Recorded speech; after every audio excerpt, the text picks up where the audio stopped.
Entre estas cuestiones que se va a tratar acerca de la Iglesia y de la familia, el sábado hemos pensado hacer un culto de ordenación diaconal.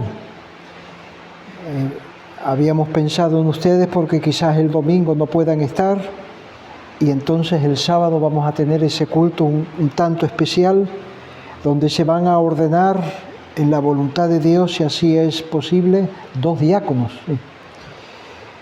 Bueno, pero muchas gracias también por este tiempo con ustedes aquí, por su hospitalidad con la que siempre nos reciben y nos atienden en nuestras necesidades. Muchas gracias. Vamos entonces a considerar este siguiente sermón que estará basado en Mateo capítulo 18 y vamos a hacer la lectura de este pasaje que ahora vamos a enfocar esta misma cuestión del perdón, pero ahora al que Dios nos llama. El perdón que Dios nos da, estuvimos mirando algunas cosas acerca de eso, orientado hacia este otro que vamos a considerar ahora, que dice Mateo capítulo 18, versículo 23. Por lo cual, el reino de los cielos es semejante a un rey que quiso hacer cuentas con sus siervos. Y comenzando a hacer cuentas, le fue presentado uno que le debía 10,000 talentos. A este, como no pudo pagar, ordenó su señor venderle y a su mujer e hijos y todo lo que tenía para que se le pagase la deuda. Entonces aquel siervo postrado le suplicaba diciendo: Señor, ten paciencia conmigo y yo te lo pagaré todo. El señor de aquel siervo, movido a misericordia, le soltó y le perdonó la deuda. Pero saliendo aquel siervo halló a uno de sus consiervos que le debía 100 denarios. Y haciendo de él le ahogaba diciendo: Págame lo que me debes. Entonces su consiervo, postrándose a sus pies, le rogaba diciendo: Ten paciencia conmigo y yo te lo pagaré todo. Mas él no quiso, sino fue y le echó en la cárcel hasta que pagase la deuda. Viendo sus consiervos lo que pasaba, se entristecieron mucho y fueron y refirieron a su señor todo lo que había pasado. Entonces, llamándole su señor, le dijo: Siervo malvado, toda aquella deuda te perdoné porque me rogaste. ¿No debías tú también tener misericordia de tu consiervo como yo tuve misericordia de ti? Entonces su señor, enojado, le entregó a los verdugos hasta que pagase todo lo que le debía. Así también mi Padre celestial hará con vosotros si no perdonáis de todo corazón cada uno a su hermano sus ofensas. Este es el pasaje. Vamos a orar nuevamente, a pedir la ayuda de Dios. Señor y Padre, queremos darte gracias porque tú a través de las Escrituras nos hablas. Queremos rogarte que podamos tener esos oídos que perciben lo que tú nos quieres mostrar y enseñar. Líbranos, oh Dios, de oír según la carne, que tu Santo Espíritu nos guíe a toda verdad, que nosotros podamos entender dónde estamos, por dónde vamos, lo que tú quieres. Danos la sabiduría que precisamos, oh Señor. Por los méritos de Cristo te lo pedimos. Amén.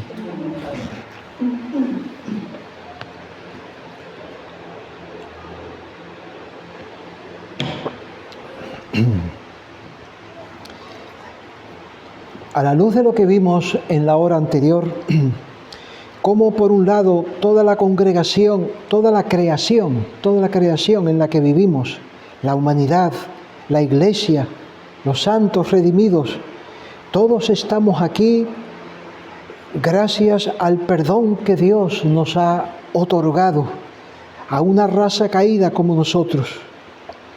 Cristo, que nos dice acerca del perdón, cómo Él vino a llevar a cabo ese pago de la deuda de nuestras culpas para que Dios nos diese el perdón. También cómo Cristo nos enseña cómo nosotros debemos perdonar y todo lo que de ese perdón depende en nuestras vidas, en nuestras relaciones. Cómo ese perdón es una de las grandes herramientas que nosotros tenemos para buscar la paz entre nosotros y que el pecado no prevalezca, así como Dios nos perdonó para que no estuviésemos nosotros en sombras, no estuviésemos en oscuridad y en la situación tan delicada en la que estábamos. Vamos entonces, para amarrar cuanto dijimos antes, estas enseñanzas, estas cuestiones, vamos a mirar este pasaje que nos ayuda precisamente a eso, a amarrar y a consolidar, a ver el peso de todas estas cosas que previamente habíamos considerado. Y miren cómo el punto de este pasaje que hemos leído, podíamos resumirlo en la siguiente afirmación: aquellos que verdaderamente han sido perdonados por Dios son los que Dios capacita para perdonar verdaderamente a otros. Y solo estos que así perdonen podrán ser perdonados por Dios. Vamos entonces a considerar este pasaje. Esta parábola fue dada en respuesta a unas preguntas que Pedro le planteó. Esta pregunta está en el versículo 21, cuando dijo: entonces se le acercó Pedro y le dijo: Señor, ¿cuántas veces perdonaré a mi hermano que peca contra mí? Que peque contra mí. ¿Hasta 7? Y entonces vino Jesús y le da la respuesta en dos partes. Parece que Pedro había estado pensando en lo que previamente había estado diciendo el Señor en el versículo 15.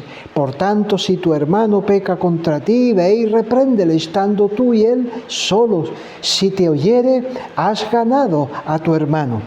Este pasaje que se habla entonces de estas ofensas, y Pedro, pensando a la luz de las enseñanzas que los judíos recibían en ese entonces, él se planteó: bueno, ¿hasta dónde tengo que ir en esta cuestión? Esto de estar perdonando, ¿hasta dónde tengo que estar perdonando?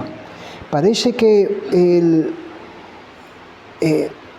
esto estaba dándole vueltas en la cabeza.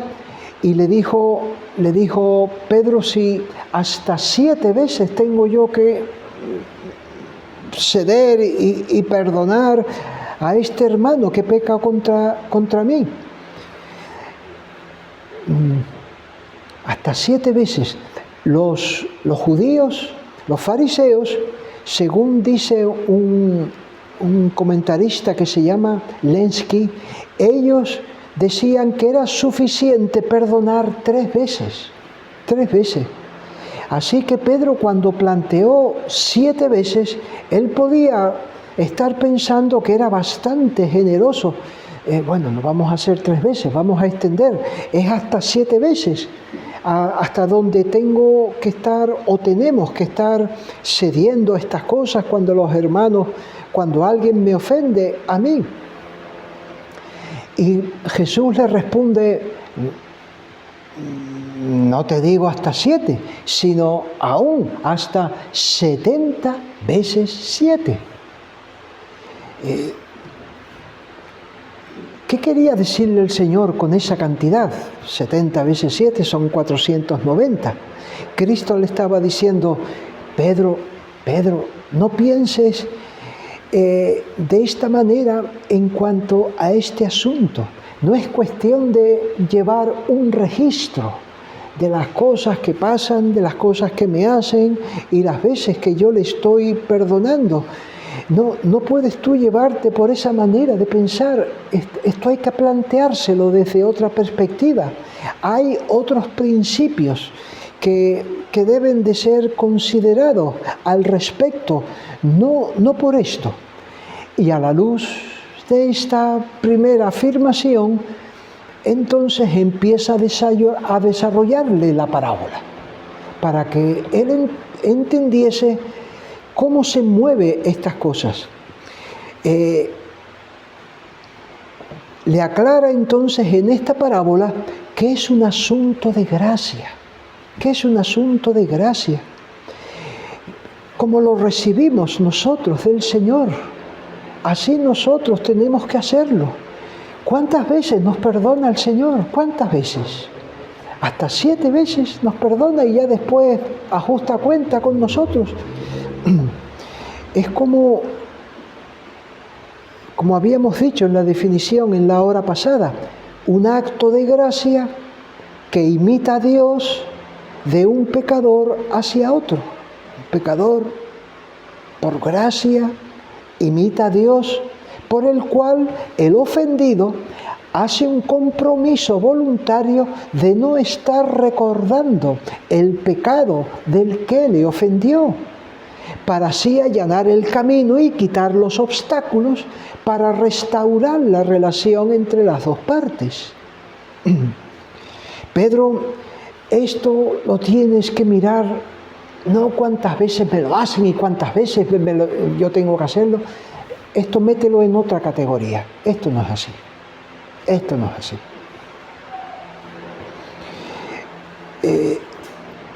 Hay que perdonar como Dios nos perdona a nosotros. Esto es por gracia.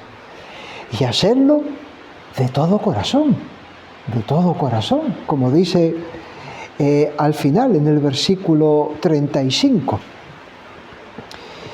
Vamos a mirar entonces, después de haber dicho en el versículo 22 cómo corrige el planteamiento de Pedro, vamos a mirar ahora en más detalles lo que extendió el Señor Jesucristo.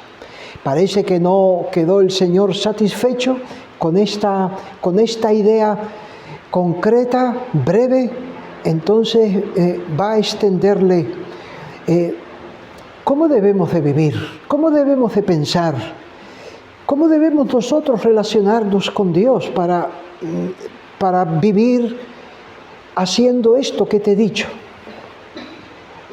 Por lo cual el reino de los cielos, empieza a hablar del reino de los cielos, es semejante a un rey.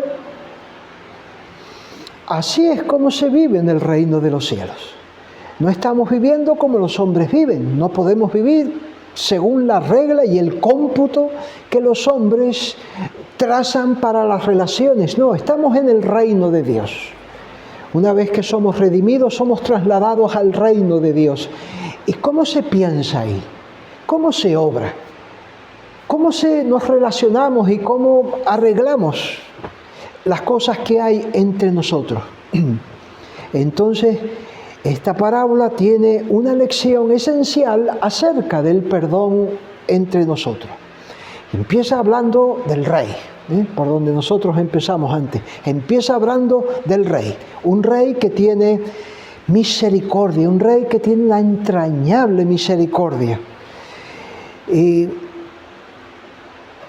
la muestra hacia un ciudadano que tenía una deuda. Este rey quiso hacer cuentas entonces y llegó a este ciudadano suyo que detectó que tenía una deuda que ascendía a 10.000 talentos. 10.000 talentos. Brevemente, un talento son 6.000 denarios. 6.000 denarios. Un denario es lo que es el salario de un trabajador al día. O sea que para ahorrar o tener un talento tenemos que trabajar 6.000 días. Esos son 16 años. 16 años. Claro, pero ahí tenemos que estar comiendo. O sea que para ahorrar un talento, 16 años y pico. O sea que en 16 años cobraríamos, el monto sería un talento. Son entonces 10.000 talentos la deuda. O sea, 160.000 años trabajando. Esto siguiendo un poco los números que que aquí emplea Cristo. Es decir, que le está diciendo, tenía una deuda que no podía pagar. No podía pagar esa deuda, es imposible pagarla. Y el rey toma la decisión de venderlo a él, a su familia, cuanto tenía para que paguen la deuda esa en lo posible. El hombre se humilla, el hombre se postra, como dice el versículo 26, se postra, le suplica, Señor, ten paciencia conmigo y yo te lo pagaré todo. Digo, este hombre, ¿cómo va a pagarle todo? ¿Cómo va a pagarle 10.000 talentos? Pero bueno, eso fue lo que afirmó, lo que trataba de decir al rey para moverlo a esto que él estaba buscando. Así que este hombre se humilló, pidió estas cosas al rey y el rey le mostró compasión. El rey le mostró misericordia. Ese es el corazón. Ese es el corazón. De ahí es de donde surge la práctica del perdón. Este es el corazón. Se humillan, te lo piden y se lo das. Así actuó el rey. Bueno, así que el señor de aquel siervo, movido a misericordia, le soltó y le perdonó la deuda. Pero, en el versículo 28, pero, aquí hay un pero. Cuando sale este siervo, encuentra a otro consiervo suyo que le debe 100 denarios, ¿no? Era 100 denarios. La deuda de 3 meses y pico de trabajo, ¿no? Entonces, haciendo de él, le ahogaba diciendo, págame lo que me debes. Empezó a ser exigente este hombre que había sido perdonado de esta forma, y sabemos cómo le pidió su consiervo que tuviera misericordia. Hizo lo mismo que él había hecho con el rey, pidiéndole, le rogaba, ten paciencia conmigo y yo te lo pagaré todo. Pero él no quiso, y entonces, después de hacerle un poco de violencia, agarrarlo por el cuello, lo metió en la cárcel. Los que se enteraron de esto dieron informes al rey acerca de esta forma de proceder de este hombre. Y el rey lo manda a llamar y le demanda lo que él había demandado a su consiervo. Viniendo sus consiervos, entonces llamándole su señor, le dijo, siervo malo, toda aquella deuda te perdoné porque me rogaste. ¿No debías tú también tener misericordia de tu consiervo como yo tuve de ti? Entonces su señor, enojado, le entregó a los verdugos hasta que pagase todo lo que debía. Lo entregó a que pagase toda esta deuda. El punto a destacar entonces es lo que dice en el versículo 35. Así procede Dios nuestro Padre. Él nos perdona. Pero si no practicamos el perdón, no 7 veces, sino como Cristo, como Dios nos perdona a nosotros hasta 490 veces, siempre tenemos que perdonar.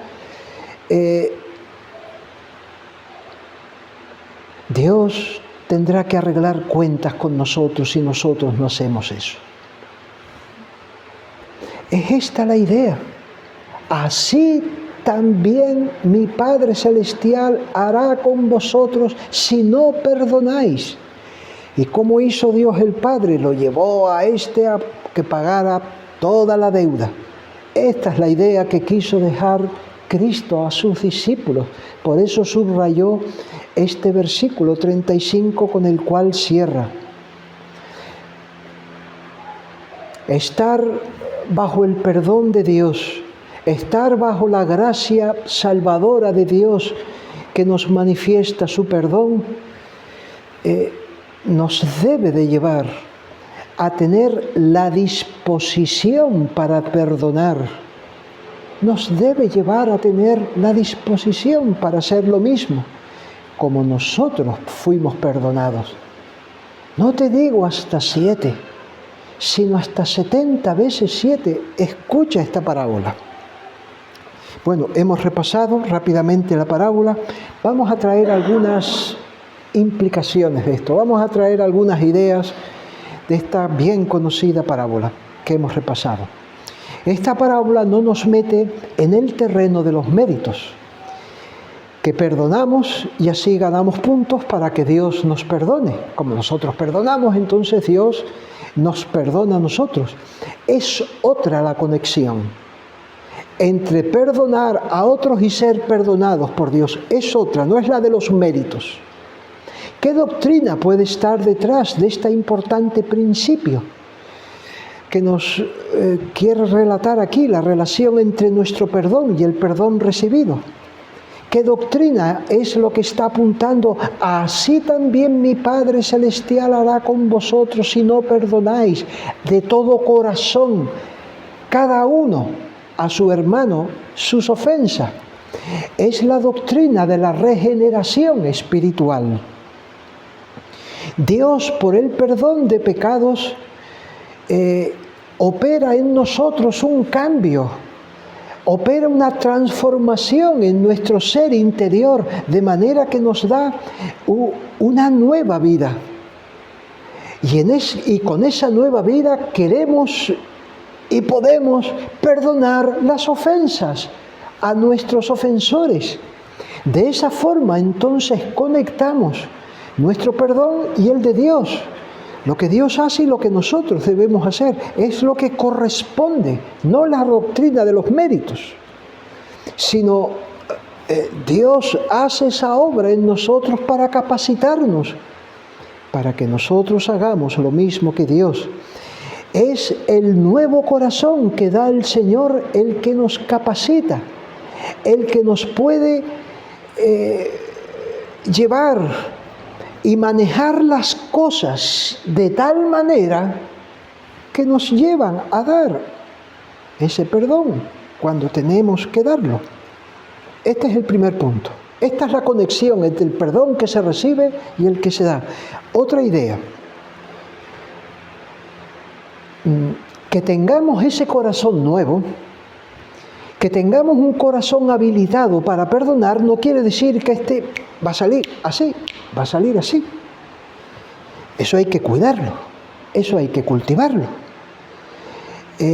Como las demás gracias, ¿no? Un corazón que puede creer en Dios, pero tenemos que cuidar para confiar en Dios. Un corazón que obedece a Dios, pero tenemos que cuidar para poder obedecer a Dios en lo que Él nos dice. Entonces, esta es la cuestión. Nosotros tenemos que cultivar estas gracias. ¿De qué manera se consolida, se cuida esta disposición de vida? O sea, ¿cómo nosotros cuidamos nuestro corazón para que podamos hacer tal cosa? Le dice, cuando llamó el rey a aquel hombre que no perdonó, entonces llamándole su señor le dijo, versículo 32, siervo malvado, toda aquella deuda te perdoné porque me rogaste. Miren por dónde lo lleva. Toda aquella deuda que te perdoné porque me rogaste. ¿No debías tú también tener misericordia de tu consiervo? Este hombre se olvidó de la deuda que tenía.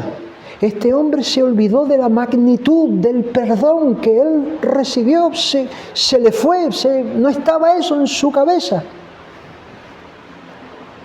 O parafraseando esta idea, tú estabas bajo la solemne obligación moral de perdonar a ese siervo como yo te perdoné, ¿Cómo no lo hiciste?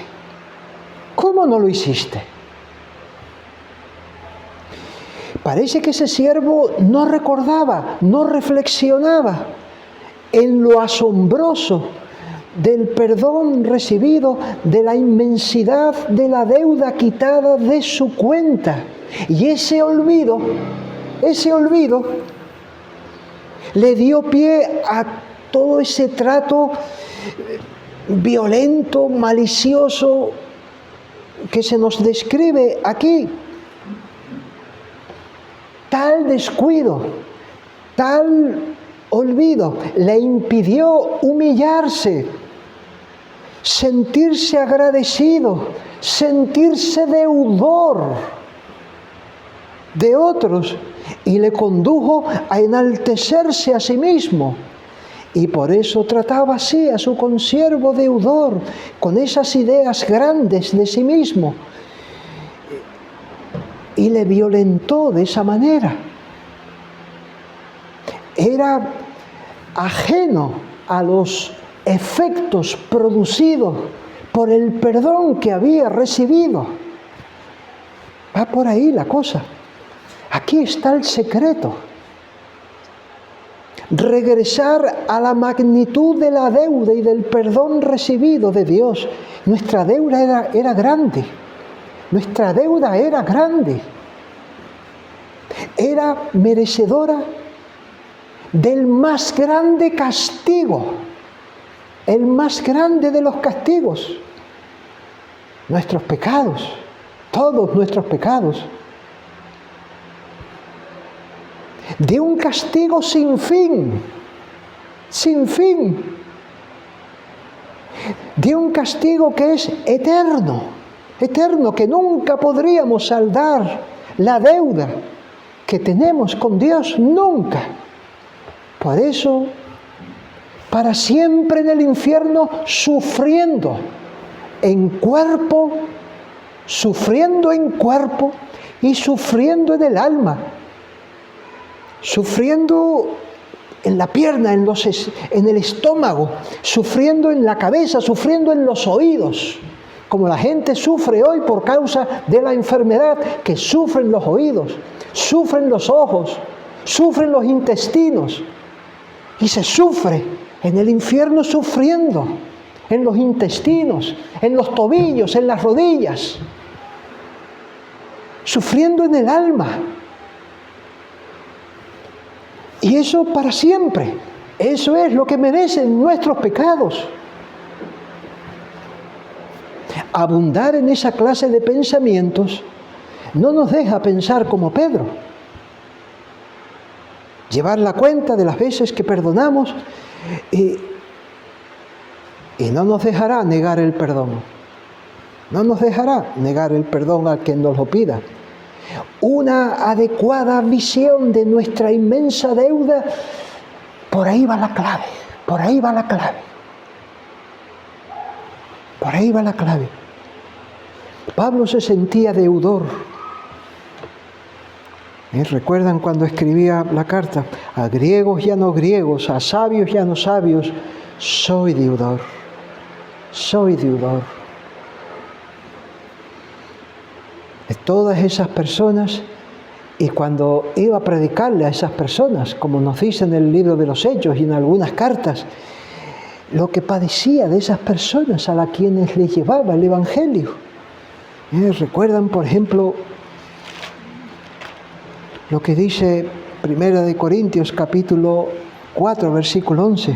Hasta esta hora padecemos hambre, tenemos sed, estamos desnudos, somos abofeteados, no tenemos morada fija, nos fatigamos trabajando con nuestras manos, nos maldicen, bendecimos, padecemos persecución y la soportamos, nos difaman y rogamos. Hemos venido a ser hasta ahora como la escoria del mundo. Pero me tratan así, me hacen esto, me dicen esto, me traen esto, pero yo soy deudor a ellos, y llevarles las noticias, llevarles el Evangelio, soy deudor.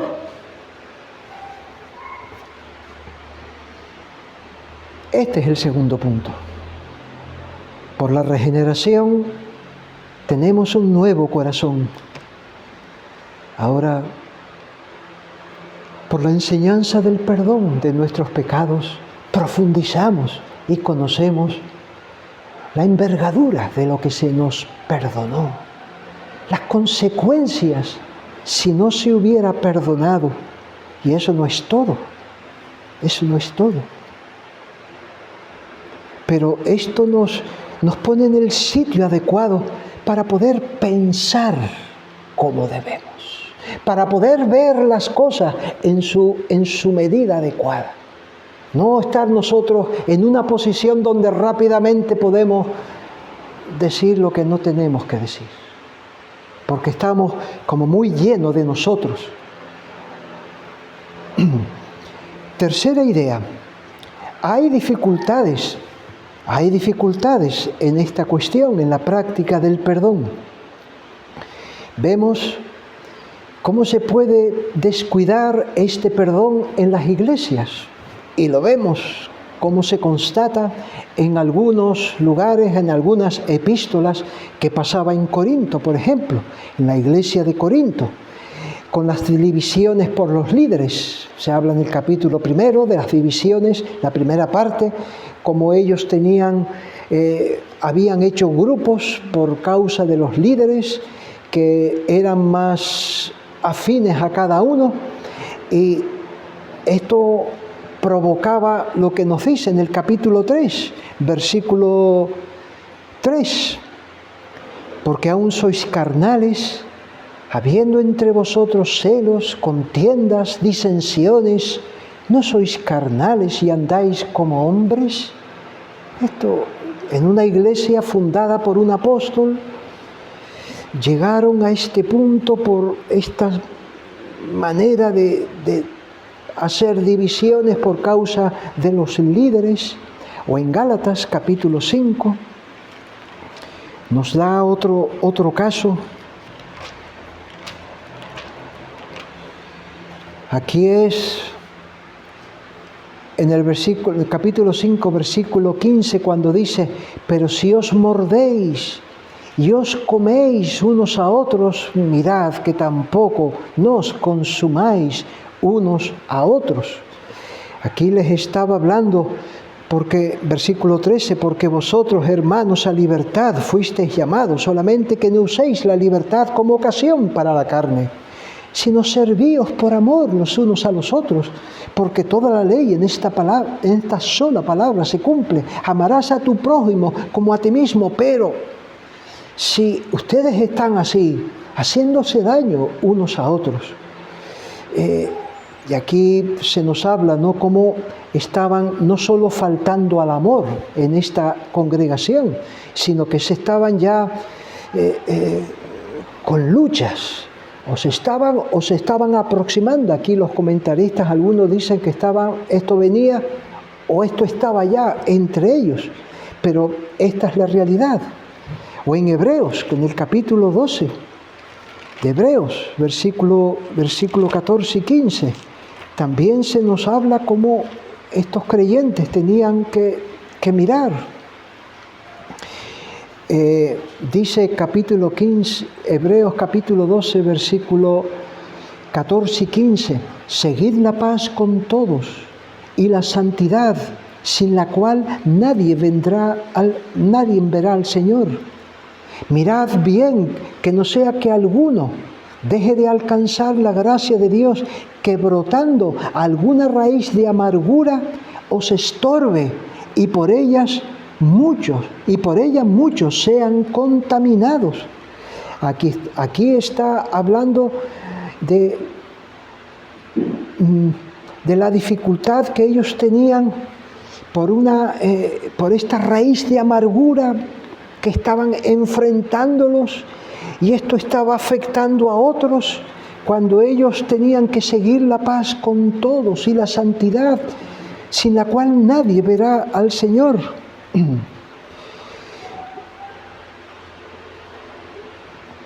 Aquí estaban entonces estos creyentes con estos problemas. ¿Y qué es lo que estaba dando lugar a esto? Quizás en el capítulo 5 nos dice que acerca de esto tenemos mucho que decir, difícil de explicar, por cuantos habéis hecho tardos para oír, porque debiendo ser ya maestros después de tanto tiempo, tenéis necesidad de que se os vuelva a enseñar cuáles son los primeros rudimentos de la palabra de Dios, y habéis llegado a ser tales que tenéis necesidad de leche y no de alimento sólido.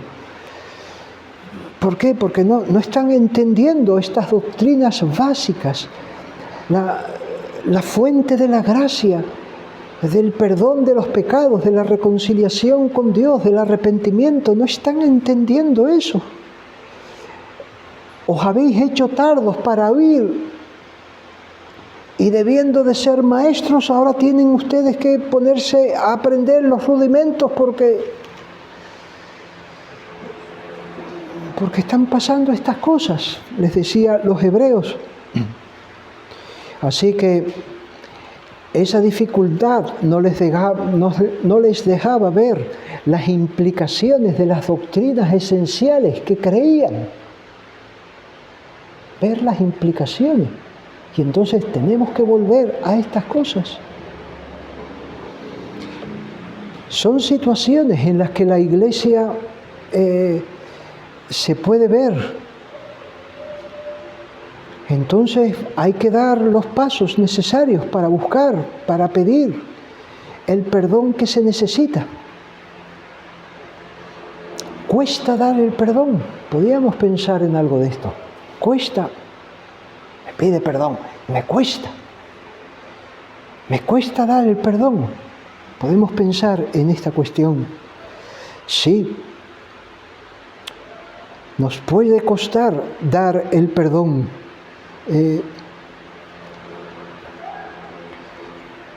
Sepamos separar también en esta cuestión la disposición de dar el perdón a dar el perdón. Dar el perdón se da con ciertas condiciones, pero la disposición de dar el perdón, eso tiene que estar constante. Este es el hecho o la enseñanza de esta parábola, la disposición de dar el perdón. Y ahora bien, vamos a ir al caso concreto de dar el perdón. Hay que pedirlo, hay que tener algunos condicionantes, ¿no? Que no hemos hablado de ese asunto, pero piensa, nos cuesta dar el perdón. Nos puede costar, o podemos estar en una situación que nos puede costar el perdón, dar el perdón. ¿Qué le costó a Dios darnos a nosotros el perdón? A Dios, recordemos esto, Dios el Padre dio lo más grande que tenía para darnos el perdón. Dios el Padre dio lo más precioso para Él, aquel donde tenía puesto su amor exclusivo al que amaba. Si hubiera Dios entregado la creación para darnos el perdón, o algunos arcángeles, o a los ángeles, hubiera entregado a los ángeles para darnos el perdón, hubiera entregado mucho para perdonar nuestros pecados, que nuestra deuda es grande. ¿Qué le costó a Dios? Él no nos dio la creación, Él no nos dio a los ángeles, Él nos dio a uno que era igual que Él, hay uno igual que Él, de la misma naturaleza, de la misma gloria, del mismo honor, a su Hijo.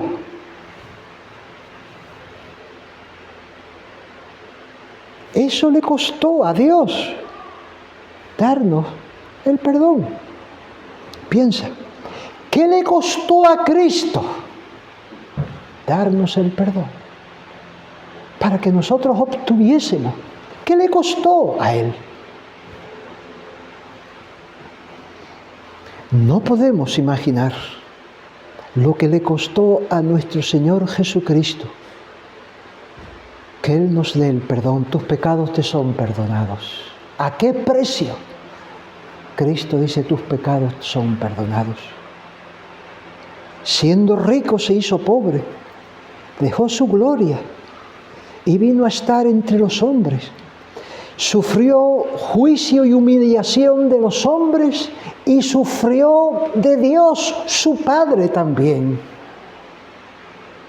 No tenemos idea del precio que pagó el Señor Jesucristo y así fuimos perdonados. Nosotros tenemos que armarnos de ese pensamiento. ¿Qué tenemos que entregar nosotros para perdonar? Tenemos que entregar a nuestros hijos, tenemos que entregar a nuestra familia, tenemos que entregar nuestra casa, tenemos que entregar nuestro trabajo. ¿Qué tenemos que entregar?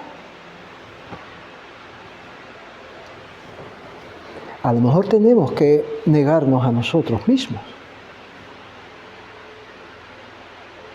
Tenemos que, sí, porque podemos estar heridos, podemos sentirnos ofendidos, podemos vernos defraudados. Entonces, se mueve en ese terreno. Nos sentimos heridos, nos sentimos ofendidos, nos sentimos. Y eso es lo que me hace que conducirme con este hombre, como este consiervo. No, yo...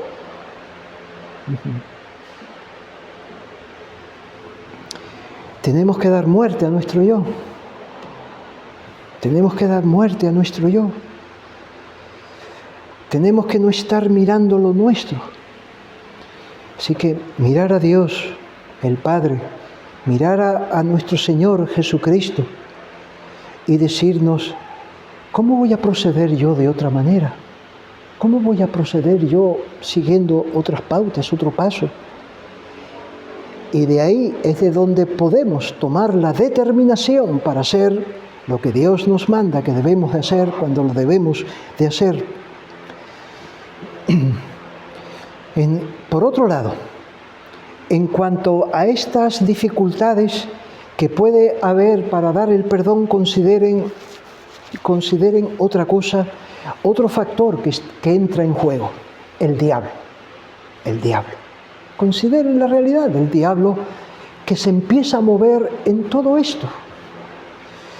El diablo, cuando va a hacer en nosotros algo, solicita permiso a Dios. El diablo solicita permiso a Dios. Como Job, ¿no? ¿Te acuerdan? ¿No has visto a tu siervo Job? Que todo... Dios le dijo, vale, sí, pero llega hasta aquí. O a Pedro, Jesús le dijo, el diablo os ha solicitado, el diablo pide permiso y Dios se lo da. Dios se lo da. Se lo dio con Job, se lo dio con Pedro, Dios se lo da cuando Él cree que tiene que probarnos a nosotros. Entonces suelta al diablo, suelta al diablo. Y el diablo empieza a hacer su obra y su trabajo. ¿Y cómo hace cuando Dios le da permiso? ¿Cómo hace? Él empieza a tirar sus flechas ardientes. Esas flechas envenenadas contra nosotros. ¿Y qué son esas flechas? Sugerencias, ideas. Recuerden que él se llama el acusador de los hermanos. Ese es su oficio, eso es su naturaleza. Esas son las flechas, pum, pum, para acusar. Y si nosotros ya tenemos una cierta, y Dios le dio permiso, entonces ahí está el terreno donde el diablo puede hacer su obra. El efecto de tales dardos es que nosotros empezamos a ver más aspectos negativos del que nos ofendió.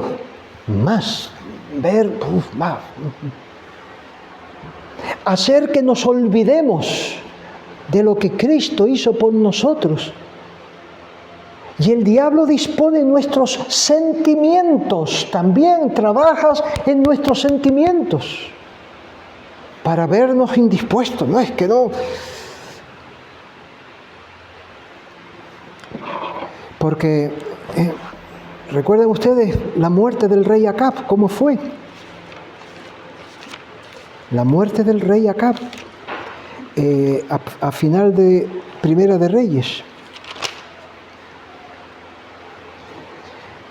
Cuando Dios había ordenado que Acab, en el capítulo 22, se los voy a resumir, cuando Dios había ordenado que Acab fuese a una ciudad para tomarla, a Ramot de Galaad, que era una ciudad de Israel, que se la habían tomado los sirios. Entonces él pensó, voy a ir otra vez a esa ciudad a tomarla. Y Dios había ordenado, sí, que vaya a esa ciudad a tomarla, porque ahí va a morir él, ahí va a morir él.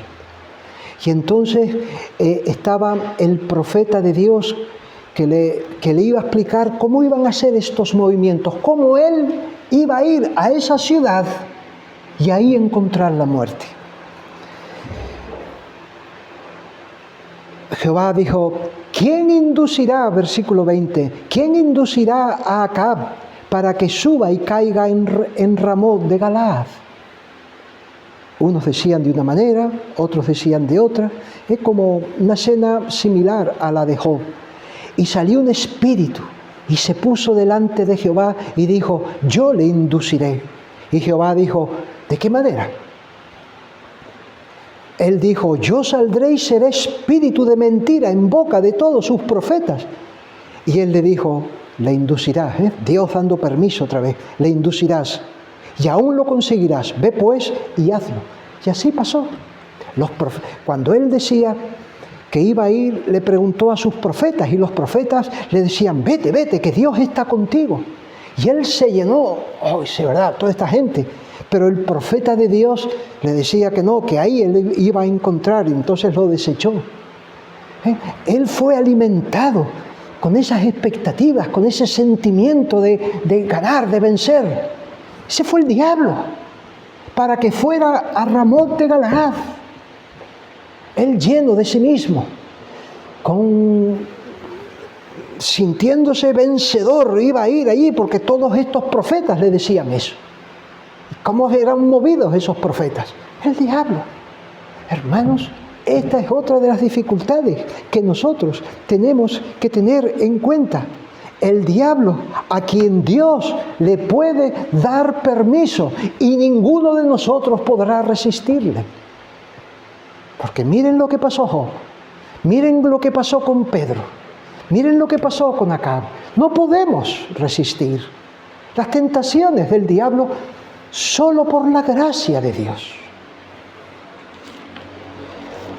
Por eso dice, sed sobrios, decía Pedro, y velad, porque vuestro adversario, el diablo, como león rugiente, anda alrededor buscando a quién devorar.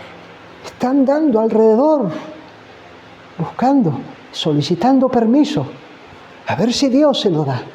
Devorar, devorar. Ese lenguaje, inyectar ideas, inyectar las ideas equivocadas, inyectar sentimientos que te induzcan a hacer lo que luego vendrán las consecuencias fatales. Devorar. El diablo nos lleva a su terreno. Esto es un factor que debemos de tenerlo en cuenta, hermanos. Porque ese es el oficio que él hace, eso es una de las características que él lleva a cabo. Otro factor a tener en cuenta y que está en juego en cuanto a estas enseñanzas y que debemos de traer a consideración, la obra del Espíritu Santo. Está la obra del diablo y está la obra del Espíritu Santo. Si hay algo que nosotros necesitamos es que el Espíritu Santo nos alumbre, es que el Espíritu Santo nos dé oídos. Miren cómo Acab no tenía oídos para oír al profeta de Dios, sino a oír a todos aquellos. Que el Espíritu Santo nos dé oídos, que el Espíritu de Dios nos lleve a esa convicción de pecados. Que el Espíritu Santo nos fortalezca para seguir los principios del amor. Pero si se está resistiendo al Espíritu Santo, si se está entristeciendo al Espíritu Santo, entonces ahí faltará el amor, faltará la paz. ¿Recuerdan lo que ocurrió en la iglesia en Éfeso? Según el mensaje que se nos da en Apocalipsis capítulo 2, una iglesia que sostenía la verdad, que conocía la verdad y mantenía la verdad, pero has dejado tu primer amor. Eso era ya un efecto de que el amor ya no regulaba sus vidas. El principio del amor no estaba, sino eran otras cosas. Habían comenzado a entristecer el Espíritu Santo, por eso el amor no estaba guiándolos. Y les dice entonces que recuerden de dónde han caído y arrepiéntete, haz las primeras obras, anda en amor, por si no vendré pronto a ti, quitaré el candelero de tu lugar. Ya el poder y la manifestación de mi presencia no estará con ustedes. Entonces, esto es otra cuestión que debemos de tener en cuenta. La obra del diablo, la necesidad y dependencia del Espíritu Santo, ¿nos cuesta? Sí, nos puede costar. Y por último, el último punto. Vamos a hacer una aclaración. Renunciar a la venganza no es perdonar. Renunciar a la venganza no es perdonar. Porque en esto del perdón después hay una serie de elementos y hemos hecho pues una introducción aquí a estas cuestiones, ¿no? La venganza es una respuesta o reacción a la ofensa o daño sufrido. Hemos sufrido un daño, nos duele, nos afecta. Y el sufrimiento de tal cosa despierta en nosotros un deseo de que se pague por lo que se ha hecho. Está bien, eso es justicia. Ha hecho mal, que se pague. Pero la Escritura nos dice que sí, eso es justo. Pero cuando se nos habla de la venganza se nos dice, no lo pagues tú, eso no lo tienes que hacer tú. Tú no tienes que dar ese pago. Como decía en Proverbios 20:22. Sufrimos.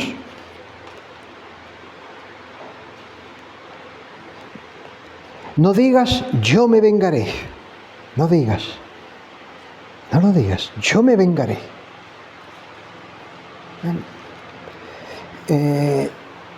Proverbios 20:22. Espera a Jehová y Él te salvará. O sea, no, sí, es justo que, pero espérate, Dios está viendo eso, Dios sabe eso, Dios conoce. Tú no puedes decir, yo me vengaré. No.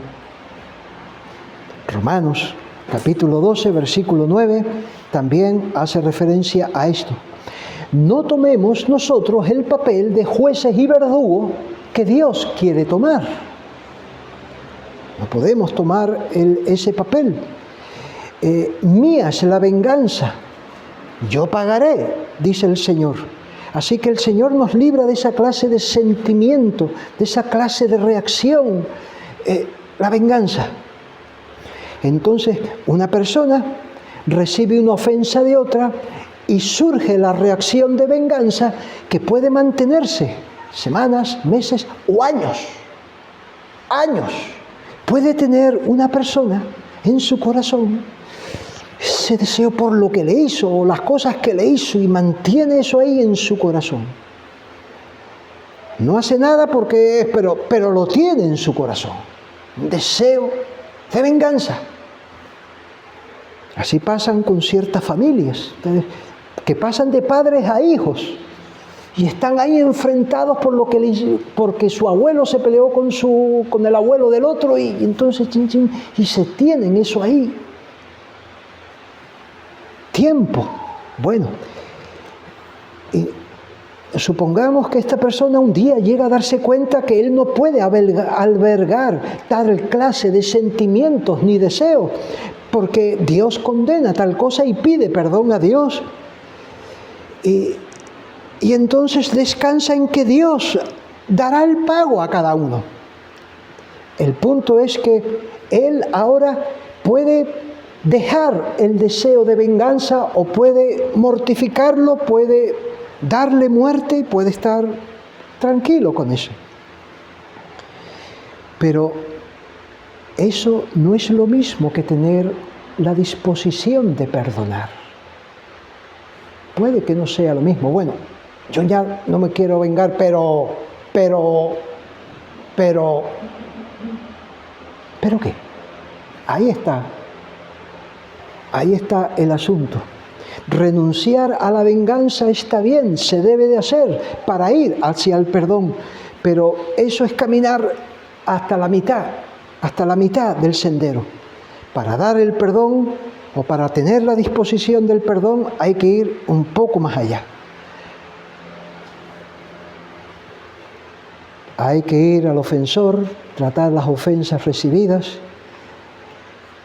y si se dan las condiciones para el perdón, se da el perdón. Bueno, hermanos, el reino de Dios al que hemos sido llamados no consiste en comida y en bebida, sino en justicia, en paz y en gozo en el Espíritu Santo. Y mucho de esto puede que tenga que ver con la práctica de buscar el perdón y de dar el perdón. Que Dios nos ayude a considerar estas cosas y hacer lo que debemos. Nos despedimos en oración.